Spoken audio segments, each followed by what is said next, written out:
हजारों साल पहले जब धरती पर सभ्यता अपने पहले कदम रख रही थी, तब इंसान के मन में एक प्रश्न बार बार उठता था। क्या मृत्यु अंत है या उसके पार भी कोई संसार है? भारत की भूमि पर यह प्रश्न सिर्फ जिज्ञासा नहीं था, बल्कि ज्ञान की खोज का आरंभ था। यहीं से जन्मी एक ऐसी अद्भुत और रहस्यमयी विद्या जिसे कहा गया अमरत्व की विद्या। एक ऐसी विद्या जिसके जानने वाले मृत्यु को भी मात दे देते थे। उनका शरीर बूढ़ा नहीं होता था, उनकी चेतना कभी म्लान नहीं पड़ती और वे समय की सीमा से परे चले जाते थे। वेदों में कहा गया है, न जायते म्रियते व कदाचित। आत्मा न जन्म लेती है न मरती है। लेकिन ऋषि मुनियों ने केवल आत्मा का नहीं, बल्कि शरीर के अमरत्व का भी रहस्य खोज निकाला था। उन्होंने समझा कि मृत्यु का कारण शरीर नहीं, बल्कि ऊर्जा का असंतुलन है, और यदि इस ऊर्जा को नियंत्रित कर लिया जाए तो मृत्यु केवल एक भ्रम रह जाती है। हिमालय की गुफाओं में कुछ ऐसे योगी रहे जिनका शरीर सैकड़ों वर्षों तक वैसा ही रहा। उनकी त्वचा झुर्रियों से मुक्त, आंखें चमकीली और स्वर बालक जैसे निर्मल। कहते हैं वे कायाकल्प विद्या के ज्ञाता थे। चरक संहिता में लिखा है, कायाकल्प वो प्रक्रिया है जिससे शरीर पुनः युवा हो जाता है। साधक 12 वर्षों तक तपस्या करता, दूध, घृत और औषधियों से शरीर को शुद्ध करता, सूर्य की पहली किरण के साथ प्राणायाम करता, ताकि भीतर की ऊर्जा कभी स्थिर ना हो।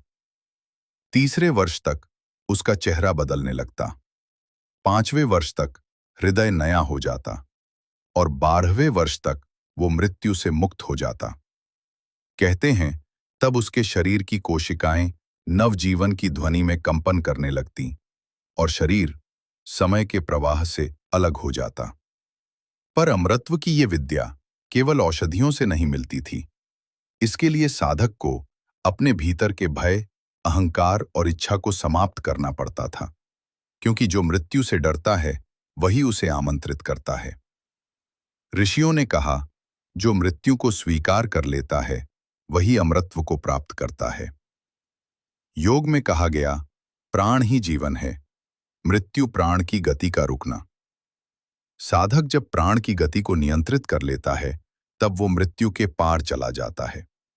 शरीर सांस नहीं लेता, वो स्वयं सांस बन जाता है। हिमालय के उत्तर में कहा जाता है, आज भी कुछ योगी हैं जो सैकड़ों वर्षों से जीवित हैं। वे बोलते नहीं, बस ध्यान में लीन रहते हैं। उनके आसपास का तापमान सामान्य से कम होता है और शरीर मृत जैसा दिखता है, पर भीतर जीवन की लहर चलती रहती है। कई बार पर्वतारोहियों ने उन गुफाओं में एक झिलमिलाती आकृति देखी है, जैसे कोई ध्यानमग्न ऋषि जो न सांस ले रहा है न हिल रहा है, फिर भी चारों ओर ऊर्जा की तरंगे फैली हैं। वे कहते हैं वो महावतार बाबा हैं जो पिछले 1800 वर्षों से जीवित हैं। ये सिर्फ कथा नहीं, बल्कि चेतना का प्रमाण है, क्योंकि जब चेतना अमर हो जाती है तो शरीर उसका केवल एक साधन बन जाता है।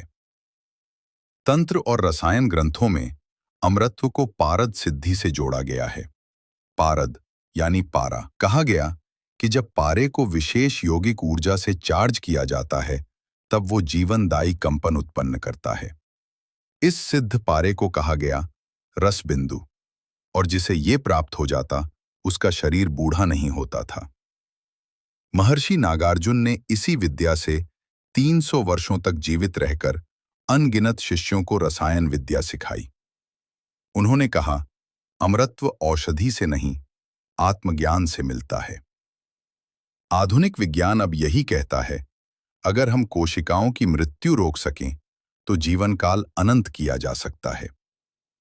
वैज्ञानिक डीएनए रिपेयर और स्टेम सेल रिजेनरेशन पर काम कर रहे हैं, लेकिन हमारे ऋषि हजारों वर्ष पहले चेतना और प्राण के माध्यम से यही कर पाते थे।